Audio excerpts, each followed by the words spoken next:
Yeah. Yeah, I don't know if you want me as a voice.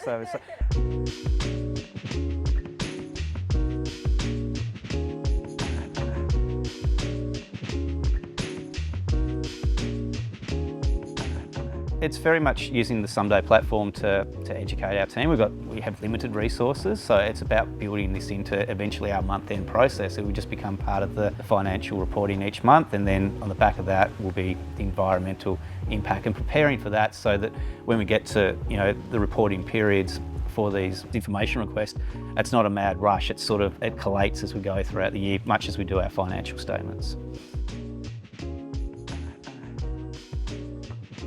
If I look at the approach that Optus took this year, I'd say it was collaborative, it was supportive, and it was very solution focused.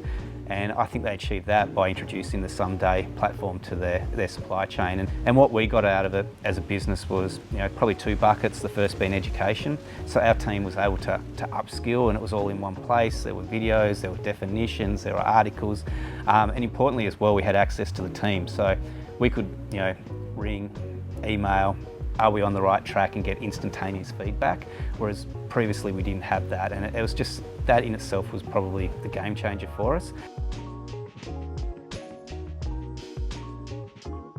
We can have all our data in one place, all our work papers, all our assumptions, all our estimates, and the big focus for us at the moment is Scope 3, and I've sort of been sitting there going, well, how do I actually do it? How do I start? And the platform itself gives us, a response, or a place to start to do it. So it's been hugely beneficial from that perspective. And even the approach that Optus took in terms of the questions that they asked, there was, I don't know, maybe 16 to 18 as opposed to 80 plus.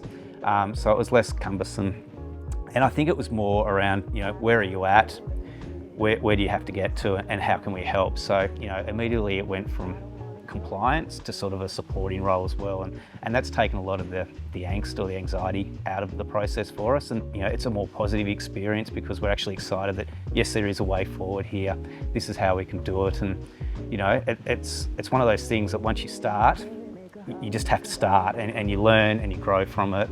But with the CDP approach, it was more just the compliance and the answering questions, not how do we actually do this. And I think that's been the fundamental difference between each of the processes.